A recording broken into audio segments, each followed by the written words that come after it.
Hello, ladies and gentlemen, and welcome to Geopolitics with Ramin. We did a episode yesterday, or I posted one yesterday, rather. It's a project that I've been working on for some time. Unfortunately, a lot of things had come up in my life, and I didn't really have time to finish it faster, so to speak. But I thought we can go through a couple of articles, perhaps, if time allows us. From the Gray Zone. It's about how AFRICOM plunders or help corporations plunder the Democratic Republic of Congo, as well as this article, U.S. Africa Leaders Summit Promises More Exploitation for Africa, record profits for U.S. mining firms. And yeah, so we can read through these. Cobalt, a key metallic element used in lithium batteries and other green technology, is sourced from slave labor in the Democratic Republic of Congo. We have seen those images of, we don't see them too often, but we see them from time to time. These men, women, and children working in these abhorrent conditions in these mineral, what should we call it? Mineral deposits. Yeah, it's nothing. It's just slave labor, man. As the West points the finger at China, the U.S. Africa Command is indirectly policing mining operations that profit U.S. corporations. And that is correct. China is a huge investor in the Congo. And I spoke about it in my last video that one of the reasons why why African countries rather want to do business with China is because they don't interfere into their local or national politics. They aren't, and when they do business, a lot of times they give something back or they build something, so to speak. Obviously, they don't give; they they get something in return in terms of, for example, business deals in the mining sector or the oil sector or gas sector or whatever. But they build roads, they build hospitals and so forth. They don't force you to privatize your fucking, water supply system or you got to cut down on pensions and whatever it is. So China doesn't do those things. But as the West points the fingers at China, the U.S. Africa Command is indirectly policing mining operations that profit U.S. corporations. So, ever since Belgium's King Leopold II established the Congo Free State in 1885, international powers have exploited the region's vast resources, leading a regime that went on to kill an estimated 8 million people to plunder their gold, ivory, and rubber. Leopold reportedly described Congo as a magnificent African cake. And remember, this was Leopold's private property. And he did as he pleased, more or less. He did publicly oppose the abuse that went on in the Congo Free State. However, when it came to brass tacks reality, right, he didn't really do anything about it. His force publique, which were recruited African tribesmen in the area, they were the ones who committed the amputations and the torture, the rape, and so forth. More recently, U.S. President Biden's International Trade Administration declared, with total mineral wealth estimated in tens of trillions of dollars, what is now called the Democratic Republic of Congo, the DRC, offers opportunities for American firms with high tolerance risk.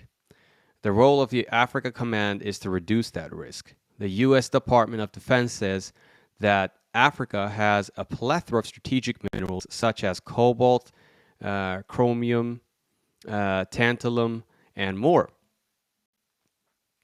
African resources are critical to the 21st century progress. And this is the thing that a lot of these green environmental activists don't want to talk about, is that they don't talk about dirty war that goes on in Congo. Like, EVs are sexy and all that, electrical vehicles, but to extract the cobalt and other metals for these lithium batteries, it's a bloody fucking business. And it's the people of the DRC that have to pay that price. From the late 1990s to the present, Euro-American mining, processing, and financial corporations have relied on slave labor of miners and the muscle of armed gangs to export rare earth metals such as coltan and tantalum to the West for vital components in computers, phones, missiles, etc. The rush to renewables ushers in an era of competition for the rare metal, cobalt. If I'm not mistaken, during the Vietnam War, actually, Congo was supplying America with a lot of rare metals to build their weapons. That this was during the Mobutu era, if I'm not mistaken. But anyway, the U.S. sets its sights in a mineral-rich Congo. The DRC has an estimated population of 93 million. The country's entire gross domestic product is around $50 billion, making it one of the poorest countries in the world, as trillion-dollar companies like Apple, Microsoft, and Tesla rely on DRC's materials. Even in 7 in 10 Congolese survive in less than $190 a day. Life expectancy is 60 years compared to 78 in the United States, and infant mortality is 66 deaths per 1,000 live births compared to 5.6 in the US. There you see the disparity in life expectancy and overall living standards, right? The Pentagon's main interest in Congo began during the Second World War, owned by Belgium's Union Minière and the Minière de Chine Colombwe mine in the southern Katanga province contained the purest known uranium ore, which the U.S. Army Corps of Engineers used in the Manhattan Project, launched in 1942 to construct the world's first nuclear weapon. Ore from the mine was used in subsequent manufacture of nuclear weapons. Okay, so the uranium from, because I think the Nagasaki bomb was a plutonium nuclear bomb. So this must have been the bomb that they dropped on Hiroshima. That's the uranium they got from the Congo, I believe. Then, yeah. By the 1950s, the U.S. State Department planned to invest $660 million, around $7 billion today, to develop Congo's infrastructure for corporate exploitation. In 1960, Prime Minister Patrice Lumumba declared independence from Belgium, naming the country the Republic of Congo, ROC. Oh, I'm sorry, ladies and gentlemen. But anyway, and making relatively mild overtures to the USSR. The politician Moise Tshombe declared Katanga's independence from ROC. And this is what scared the United States a lot, was that they feared that Patrice Lumumba was getting closer to the USSR, and it's going to be basically become some sort of satellite state in Soviet satellite state in Africa. And obviously they couldn't allow that because that would go against U.S. hegemony in that region. You have to understand also, a lot of these countries who oppose U.S. imperialism, they will often serve as a role model for other African countries and nations. For example, we see this today in Burkina Faso, Niger, Mali, Senegal. The whole AES Sahelian alliance. Now Chad has kicked out French troops, so it's we're seeing a shift on the African continent in general. But anyway, MI6 murdered Lumumba, and the CIA replaced him with its asset, General Mobutu Sese Seko, who later renamed the country Zaire and ruled until his overthrow in 1997. And we talked about Mobutu Sese Seko. Mobutu had he did nationalize certain industries in Congo, but it didn't go too well. And my explanation for that was because Congo, when it became independent, the amount of educated people wasn't large enough. So if you put incompetent people or in places where they're not supposed to be, obviously the outcome is not going to become good.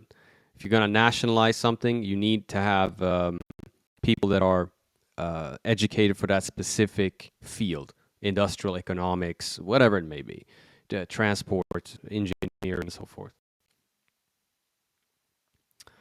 So, throughout the 1960s, the CIA essentially created and managed the Zairian armed forces, Forces Armées Zarouis, ZAC, whatever, I can't. My French is ass. Anyway, training special air units and hiring mercenaries to bolster Mobutu's forces. The Shomba secession was crushed, as were intermittent struggles such as the Simba Rebellion from 1963 to 1965. One of those leaders was future President Laurent Désiré Kabila. The U.S. Reluctantly tolerated small Cuban and Chinese military contingents in Zaire because they did not affect mining operations. By the 1980s, Belgian, French, German, and Israeli personnel were also training the Zairian army.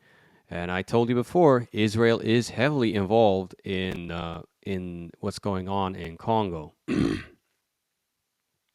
That's why when we protest against the genocide in Gaza and the land theft in the West Bank, and people who protest what's going on in Congo and Sudan and so forth, all this is connected, right?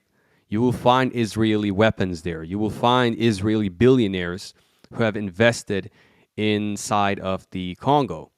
And they take that money they have made profits from and invest in building illegal settlements in the West Bank, for example. So imperialism is definitely connected.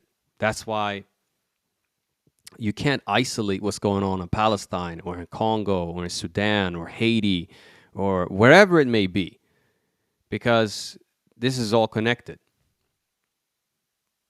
But anyway, Washington plays innocent bystander while fueling intrigues. Geographical considerations, the involvement of neighboring states, international interference, the role of specific ethnic groups in particular conflicts, and shifting paramilitary alliances make the Congo Wars extremely complicated. What follows is a basic outline out focusing on the largely overlooked U.S. role. Correct, and I said this in the last video, I find the Congo War extremely complicated because a lot of these rebel groups, be they M23, I think it was AFD or something like that, the Alliance for Democratic something, and my militias, like all these groups represent different ethnic groups in their country. For example, the M23, if I'm not mistaken, there's a lot of, what is it, Tutsis, and they are supported by the Paul Kagame government in Rwanda, but Rwanda denies this. But nonetheless, since at least 1990, the U.S. has used Uganda as a conduit to arm Zaire or /DRC until Uganda's role in the wars was exposed. The Bill Clinton administration's African Crisis Response Initiative saw an initial round of U.S. military training for the Ugandan People's Defense Force. Clinton's international military education and training programs continued regardless. Both programs worsened the Congo crisis, as we will see. The centerpiece of the First Congo War that began in 1996 was the overthrow of General Mobutu, led by Kabila's alliance of democratic forces, I'm speaking with a French accent here, the Kabila's Alliance of Democratic Forces for the Liberation of Congo, alliance, I'm not even going to say AFDL, at least. Yes, AFDL is one of these rebel groups. The AFDL was supported by Rwandan Patriotic Front, RPF, whose Major General Paul Kagame, now the president of Rwanda, had been training by the U.S. at Fort Leavenworth. RPF personnel were trained by the Green Berets.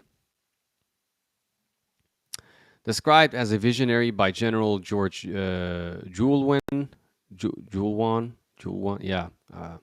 Kagame had honed his craft murdering the Hutu during the Rwanda genocide in 1994. Hundreds of thousands of Hutu fled into DRC, settling in the eastern regions where the mineral resources happened to be located. RPF and its allied paramilitary occupied DRC initially to help build up Kabila's armed forces, but also avenge massacres of Tutsi and secure the mines. Now, the Hutu, if I understood it correctly, are a Bantu ethnic group, which is the majority of the ethnic groups that live in the Congo. The Tutsis are more related to Cushitic peoples, similar to Somalis and so forth racially. And historically speaking, the Hutus were working as feudal workers or slaves for the Tutsis, and the Belgians would keep this divide and give more privileges to the Tutsis. So that's how I understood it. We can plausibly assume, based on chronicles of events, that Washington's role was to play innocent bystander while benefiting from the mining and supply chain operations of the RPF, Ugandan military, and related gangs. So the RPF and Ugandan military and their related allies would essentially work as proxies for Washington to plunder the eastern part of Congo. Foreign demand for rare earth minerals drives an unprecedented death toll. Even before Kabila seized power, international mining and infrastructure giants were negotiating contracts with his AFDL party. American Mineral Fields landed a $1 billion deal to mine the DRC. Bechtel hired NASA to provide satellite images of mineral-rich regions and allegedly acquire information on rebel movements for Kabila's military. As Anglo-American Barrick Gold, De Beers, and other corporations signed mining contracts, Kabila created the Banque de Commerce, du Développement et de l'Industrie to finance mining operations. The bank was based in Rwanda, from which untraceable coltan sourced from DRC conflict areas was exported to Western corporations, including Aframex, Banro Resources, and Union Transport. Okay, so Kabila created this bank, Banque de Commerce, to sort of funnel minerals from the DRC to Western corporations. Interesting. The Second Congo War from 1998-2003 and the de facto to the present has led to the deaths of an estimated 5.4 million people, most of them civilians who perished from war-related hunger and disease. The war was in large part an effort by different powers and factions to back or depose the Kabila family dynasty, seize control of resource-rich areas, and to settle long-standing rivalries. Unlike the first war, this one was explicitly driven by demand in Asia, Europe, and North America for rare minerals. The Wall Street Journal reported at the time that Kabila's nationalizations sent a worrying signal to foreign companies that are eager to do business in this mineral-rich country. So, okay, now I understand. So Kabila wanted to nationalize this, and now he's kind of fallen out of favor with his Ugandan and Rwandan backers. Anyway, and in 1998, they helped to form a new party, the Rally for Congolese Democracy. The anti-Kabila RCD, splintered into militant rebel groups, advanced across the country. Troops from Angola, Chad, Libya, Zimbabwe entered the DRC to back Kabila, who was assassinated in 2001, leaving his son, Joseph, to rule from 2003 until 2019. And then Joseph, the other Joseph came, basically. As far as international investors were concerned, the myriad rebel factions were crucial for maintaining the supply lines of rare minerals. Typically, they are smuggled to Europe-bound cargo planes via Rwanda. Okay.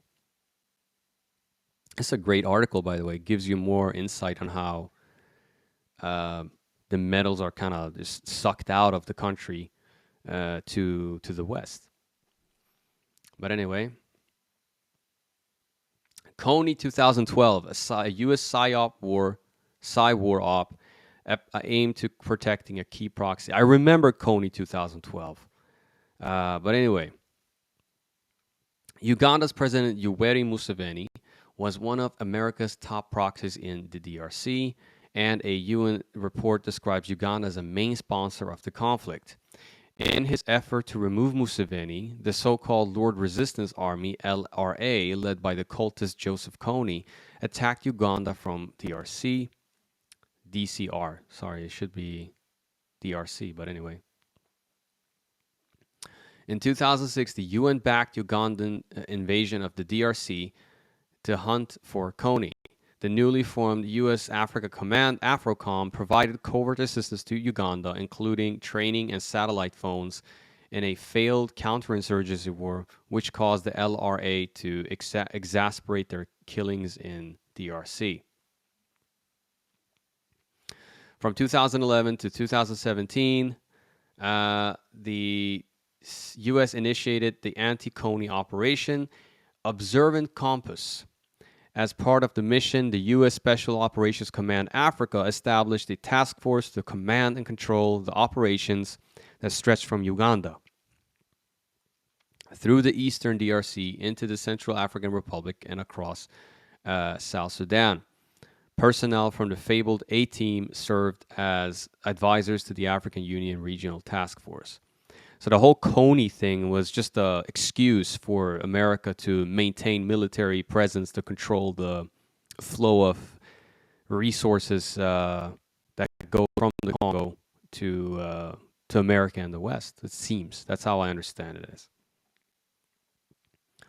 Released in the eponymous year, the documentary Kony 2012 brought the atrocities of the LRA to international attention.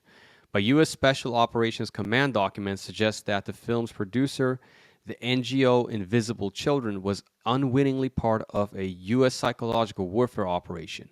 Army Special Operation Forces named the Congolese and Ugandan militaries, as well as several NGOs, including Invisible Children, as partners in their operations.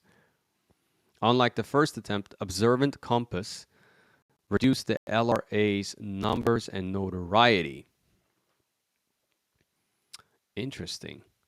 So did they exaggerated the it's like their reputation? That's how I understood it as. Anyway. Let's just see here. Yeah, it's a pretty long article, but I think it's a very, very insightful article. So bear with me. As China fears arise, AFRICOM enters the fray and atrocities ensue. Washington and various European former colonial powers, shifted policy from indirectly backing proxies like Uganda, Rwanda supported rebels to professionalizing the Central Armed Forces, that is to say, the FRDC. The George W. administration, Bush administration, introduced a DRC security sector reform program, which included hiring the private contractor Camber Corporation. The U.S. administration's urge to professionalize and legitimize the FRDC coincided with China's growing activities in the country. A Fort Benning training and doctrine command document bemoaned the fact that in 2007, China signed an agreement with the DRC in which China provides $5 billion for infrastructure improvements in exchange for rights to DRC's natural resources. And that's what I've been saying before, that China, they try to build infrastructure, as you can see here, infrastructure improvements in exchange for rights. But now that China was in DRC, human rights and traceable supply lines suddenly became a concern for Washington.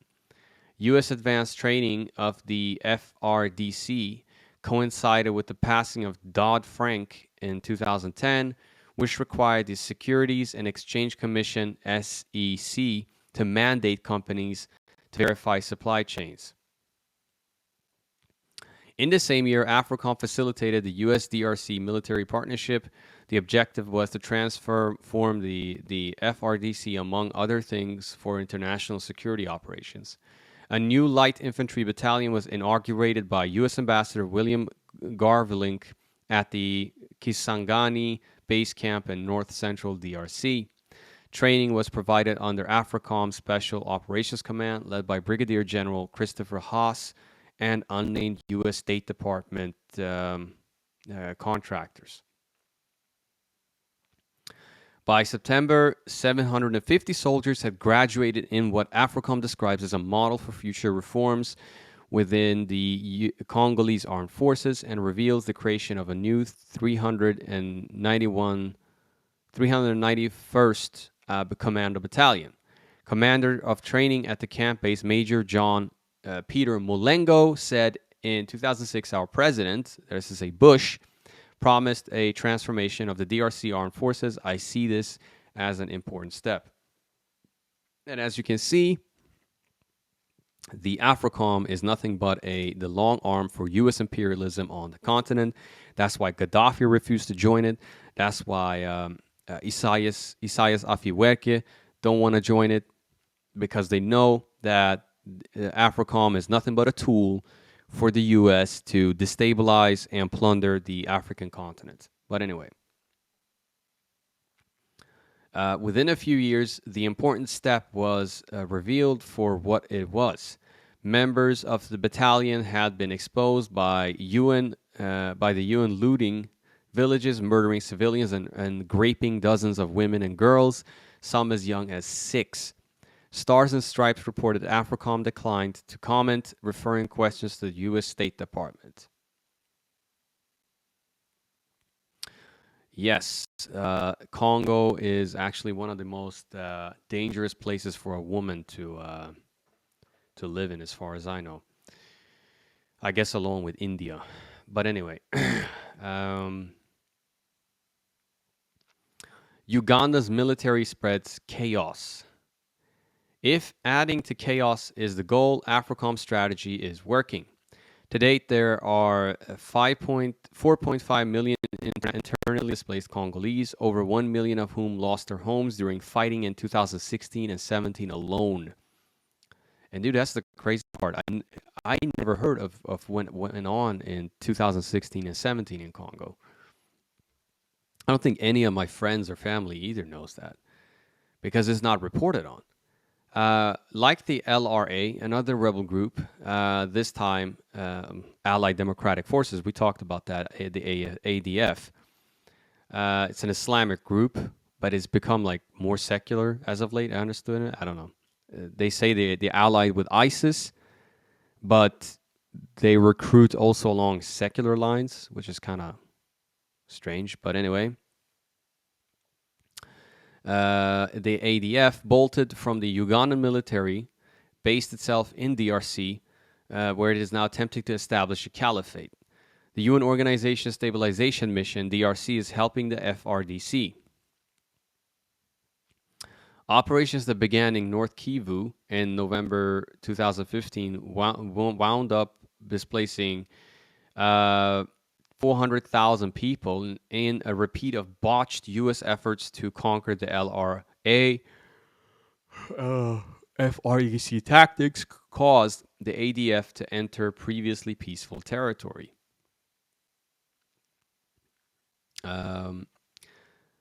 Yes, and then you had Codeco, as we talked about. It's based in Ituri and represent the Hema people. But anyway, founded in the 1970s, the Cooperative for Development of the Congo, Codeco, is an umbrella of militia based in Ituri province in the northeast. Codeco mainly consists of ethnic Lendu, they're Lendu, who are engaged in a long-standing conflict with the Hema people. Okay, so they have a beef with the Hema people. Interesting. Anyway, despite the July 2020 peace agreement, FRDC operations have exacerbated the violence. Founded in 1969, the Ethno-Federalist Congo Majority Bundu dia Congo, BDK, is a Christian cult that encourages violence against non-Congo peoples, even setting up roadblocks to divide communities. The BDK crackdowns by the police and FRDC, which in April 2020 launched anti-BDK operations in Congo Central and in the capital Kinshasa. Oh, Lord have mercy. Yes, there are a lot of different rebel groups to keep an eye on, man. Codeco, gotta keep that in mind. Playing the blame China game. Okay, so we're gonna see how exactly they are blaming China. But anyway, despite the greenwashing, the cobalt mining, refining, smelting, and exportation industries remain dangerous. Exploitative, polluting, and terrible for public relations. On the other hand, these conditions help to keep production costs low and profits high.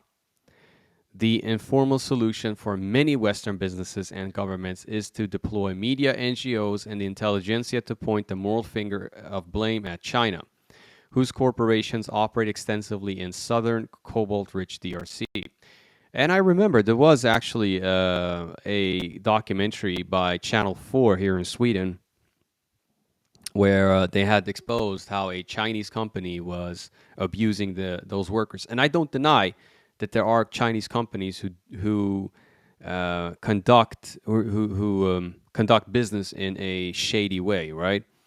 Or in an immoral way, wrong way, whatever words you want to use.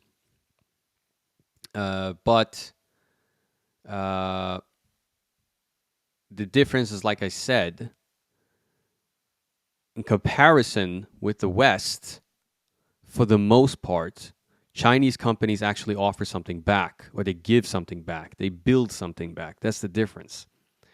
But anyway, for example, a recent Guardian article exposed the cruel working conditions in the town of Fungurume, imposed on a small artisanal miners contracted by the big so-called legitimate companies, like China's Molybdenum, describing a slave and master relationship.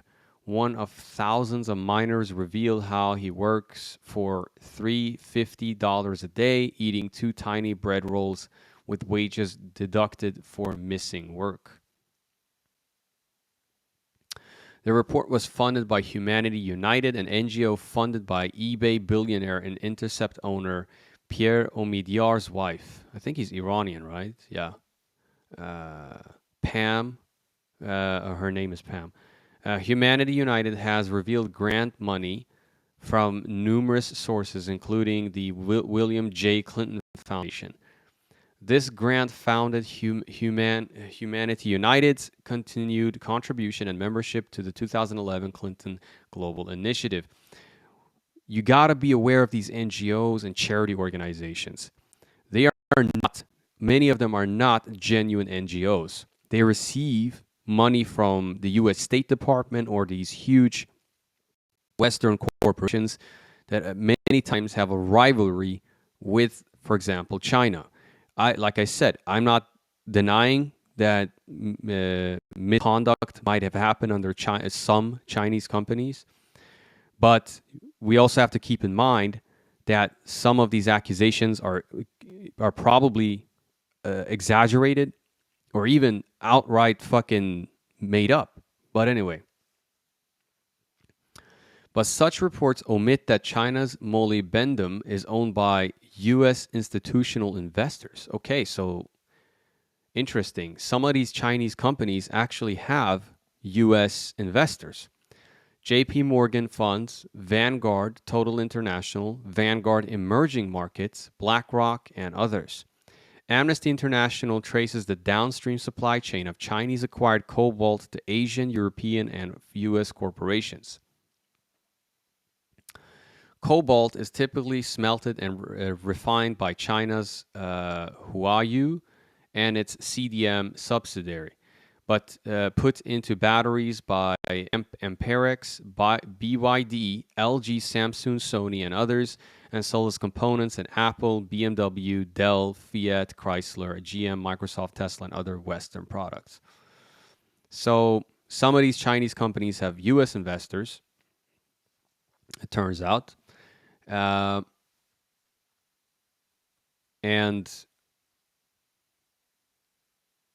the cobalt is refined in China. What I was about to say was that there has been a campaign now against Apple to boycott their products and so forth. I don't understand this personally because Apple is just one out of many major companies that uses Congolese cobalt. Samsung is using it, BMW use it, Dell use it. I mean, why specifically Apple? I don't know.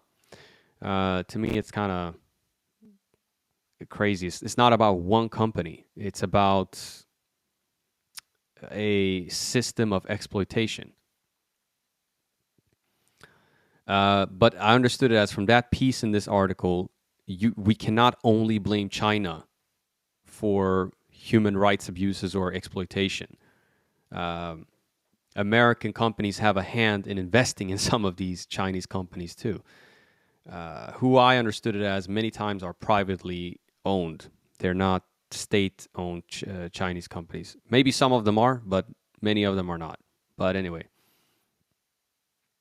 DRC is directly linked to, say, weaponizing space to win the great power competition.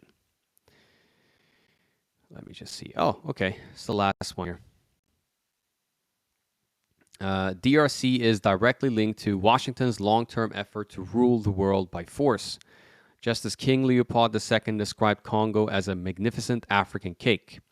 Ex-U.S. Naval Intelligence Officer Dr. Mir Sadat, Policy Director of National Security Council, says, great power competition in space is in some ways analogies to the great game of the 19th century and early 20th century between Great Britain and Russia, which competed over access to resources and geostrategic positioning in Central and South Asia.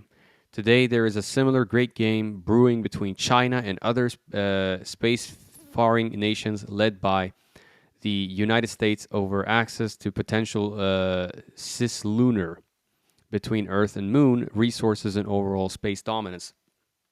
So the metals in Congo are also used to build spaceships and stuff like that to exploit potential minerals on the moon. Okay. But it wasn't China that first declared its intention to rule space and therefore the world. In 1997, the U.S. Space Command published its full spectrum dominance doctrine. to weaponize space by the year 2020 to protect U.S. interests and investment, corporate profits, that is to say. Endangering us all, full spectrum dominance includes hypersonic missile drones and high altitude craft that can strike Russia and or China with low yield nuclear weapons. Well, America hasn't really developed any what do you call it? Hypersonic missiles, as far as I know, at least.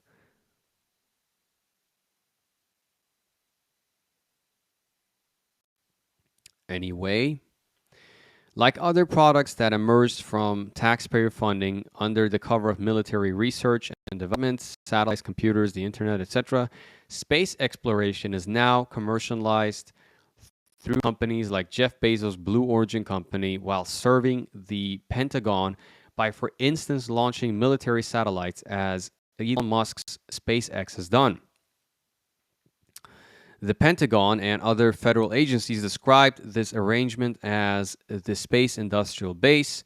Sadat helped to establish the Space Force, which largely took over from the Space Command, specifically naming cobalt and other rare materials as the greatest supply risks.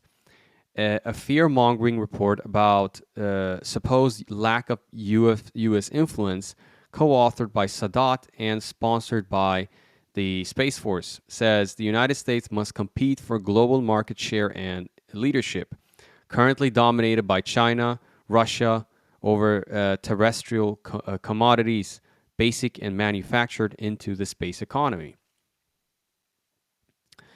It may turn out that the millions of destitute Congolese sitting on tantalum and coltan, and the hundreds of thousands of slave-like and child miners toiling in hazardous conditions to extract these products are not the only victims. If the great game for full-spectrum dominance continues without grassroots pressure to end it, escalating geopolitical competition between nuclear powers could annihilate the rest of the world as well. Yes, and there you go. That's why I tell you guys to be aware of these people who are pushing the green revolution, who are talking about,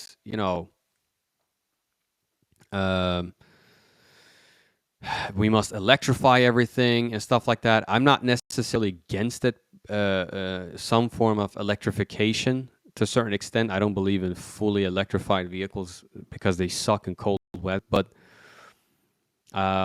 hybrids, at least, I guess, is kind of good because it will reduce the pollution in the inner city.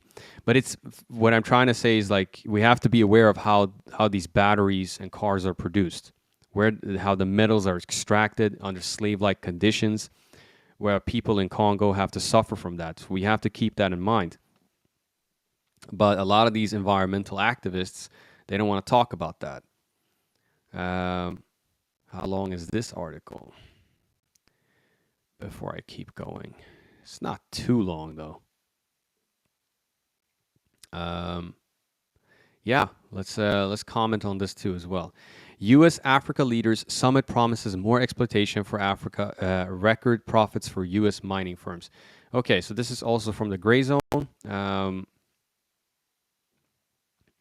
Recent deals between U.S. Secretary of State of Tony Blinken and African heads of state promise eye-popping profits for U.S. mining multinationals and fewer protections for African laborers, toiling in subhuman conditions to drive the digital revolution. The U.S. Africa Leaders Summit held this December in Washington, D.C., provided a platform for the Biden administration to advance its agenda across the African continent, with topics ranging from COVID-19 to climate change to closing the digital divide to strengthening democracy. Washington's agenda united around the belief that African collaboration with U.S. multinational corporations would improve mutually beneficial and advance long-term progress. No, this is not based on mutual, corporate, business and stuff like that. This is about 100% exploitation of the resources of Central Africa, and specifically, in this case, Congo, right? The weekend of discussions was conducted at Davos was conducted Davos style, with heads of U.S. industry seated directly beside African heads of state and members of the Biden administration. At the top of the corporate titans' agenda was the relaxation of regulatory requirements, which they argued would make the continent more inviting for outside investment. One set of regulations that the U.S. would especially like to loosen are those relating to the mining sector. This includes miners' rights, child labor laws, slavery laws, environmental regulation, and mineral tariffs. Now, let's be honest here. There are slave-like conditions already, and who said slavery is gone? Right? I'd rather say they have outsourced it to places like, for example, Congo. But anyway, Deloitte, a U.S. corporate giant and strategic partner of the World Economic Forum, published a paper in 2018, The Future of Mining in Africa, which spells out the agenda Washington is advancing across the continent. The paper argued that facilitating the digital transformation known as the Fourth Industrial Revolution would require African nations to loosen mining regulations intended to protect human rights and the environment. The paper lamented that the mining sector continues to experience scrutiny by regulators in Africa, which supposedly creates uncertainty, delayed investment in mining expansion, and stops the development of new mines. Deloitte went on to argue that Africa needs to move away from enforcing regulatory compliance for compliance sake and move toward delivering value. And this is what I was talking about before. When Western countries come into your country, like in the global South, a lot of times, if they want to make business, they want the government there to loosen up the protection for workers and start privatizing and so forth. It was clearly implied that the value would be determined by corporate America and not necessarily the African people. The script put forward by Deloitte helped set the stage for U.S.-Africa Leaders Summit this December. There, U.S. Secretary of State Anthony Blinken presented a memorandum of understanding to DRC Foreign Minister Christophe Lutundula and Zambian Foreign Minister Stanley Kakubu. And Zambia is, I think, the second or first largest deposits of copper, right? The agreement, according to Blinken, opened the door for U.S. and like-minded investment in the respective countries' vast green mineral wealth, referring to massive deposits of nickel, cobalt, and copper.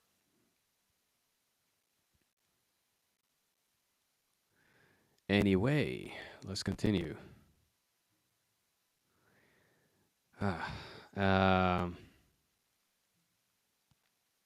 Transnational billionaires aim to control all the world's reserves of key minerals. The U.S.-Africa Summit culminated with an event called the Deal Room, in which leaders of industry announced and celebrated successful agreements with African nations. Among the corporate executives to appear inside the Deal Room was Cobalt Metals' Josh Goldman. Cobalt Metals is a new tech mining company founded by Microsoft's Bill Gates and backed by Amazon Jeff Bezos and Virgin's Richard Branson. The company relies on AI and advanced imagining systems to find and mine rare earth minerals deposits that other mining giants have missed. Our job at Cobalt is to invent better ways to find metals to electrify the world economy: copper, cobalt, nickel, and lithium. We are working to discover the deposits that will become the next generation of mines and produce the materials that we need to avoid catastrophic climate change, Goldman said at the event. How many rare earth minerals does this Gates Bezos Branson company aim to mine and own? All of them, in fact. The Cobalt website candidly states that the company aims to secure control over all of the world's reserves of nickel, cobalt, lithium, and copper. So this is about U.S. Hegemony of resources, basically. Anyway, in the deal room, Cobalt Goldman announced a new mining project in Zambia. I'm here to announce the largest investment yet in a company's history, an investment to own, develop, and explore. Zambia is a place where the laws supporting investing and where the government supports our investment with actions that are transparent and fair and fast. Translation: you can exploit cheap labor there ruthlessly. Okay, that's what it really means. But anyway, according to the World Economic Forum, by 2030, the U.S. multinational corporations like Microsoft, Amazon, Tesla, Google will require 17 times more rare earth minerals to power Western consumers, smart devices, and electric cars for the coming green revolution. That's what they predict, at least. Now, if it happens, it's another thing. In 2021, the U.S. Department of Defense explained that Africa has a plethora of strategic materials, describing those resources as critical to 21st century progress. Well, it's not just Africa now. It's also North Korea and Afghanistan. And we know that the Chinese are heavily invested in Afghanistan at the moment. North Korea, as far as I understand it, will be a part of BRICS, and they will get new investors in there eventually. And they're going to get their economy booming. And according to Iran as well, Iran has found now, I think, the second largest lithium mine right now. So that's pretty interesting, if not the largest, because I know Bolivia has also a pretty large lithium sector there. But anyway, and according to the New York Times, the latest line of electric vehicles rely on a host of minerals and metals often not abundant in oil-rich Middle East, which sustained the last energy era. These minerals are in another historical target of rapacious colonialism, Africa. In Siddhartha Kara's view, the growing demand for green batteries is driving a scramble to extract vital metals out of the ground as quickly as possible. The mineral rush has left thousands of workers with no protections while toiling in subhuman conditions for new dollars a day to feed the vital battery minerals up the chain to consumer-facing tech and EV companies worth trillions. All right, we're on the last title here. Draping exploitation in the language of sustainability. Industry participants in the Davos, Switzerland-based World Economic Forum proudly embrace what they believe is a kinder, gentler economic model known as stakeholder capitalism. No longer will these corporate giants obey the will of shareholders at the expense of human rights and equity. Instead, they are collectively moving forward toward a seemingly progressive vision that sees all of humanity as stakeholder and are working in its interests. The mentality of stakeholder capitalism is clearly reflected in the tech and electric vehicle industry's public relations campaign around their supposedly sustainable supply chains. A 2019 class action lawsuit filed on behalf of the injured Congolese miners shatters the industry rhetoric about ethical operations. The suit alleged that Alphabet, Google, Apple, Dell, Microsoft, and Tesla are aiding and abetting the cruel and brutal use of young children to mine cobalt. However, the complex nature of the tech industry's raw material supply chains, which change hands dozens of times between a wide array of unofficial and official groups, has made it particularly impossible to pinpoint the origins of cobalt minerals. It was this deliberately opaque process that enabled the tech giants to dodge the Congolese miners' lawsuit. Interesting. Apple, for its part, has released an official 20-page document promising that the company's supply chains have been certified ethical by third-party supply chain investigator.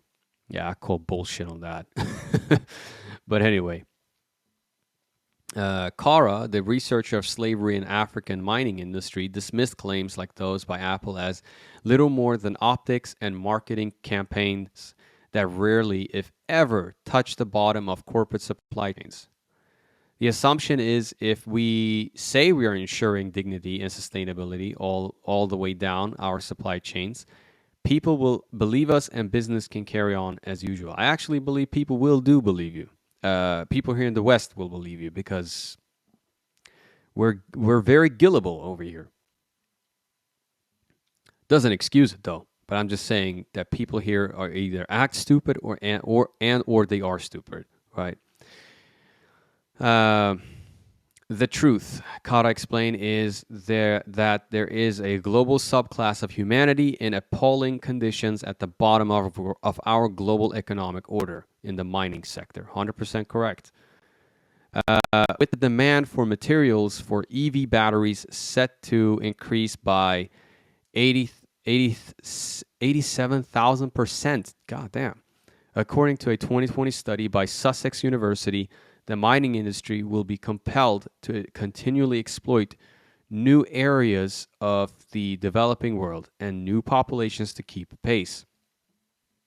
And just as the U.S. waged regime change wars and conducted long-term military occupations across the Middle East to secure control over the fossil fuel energy sources Western consumers demand, similarly, coercive tactics could supplement memoranda like the one the U.S. signed at its recent summit with Zambia and DRC. Yes, ladies and gentlemen, it's these things. Hold on a second. There we go. It's these things that causes a lot of the refugees to come to the West. Okay? It's the wars in the Middle East and the wars in Africa, like these highly exploitative wars for rare earth minerals that causes these refugees to risk their lives to come over here. And that is something that a lot of leftists don't want to talk about, but also Zionist right-wing pundits such as the Sweden Democrats and so forth.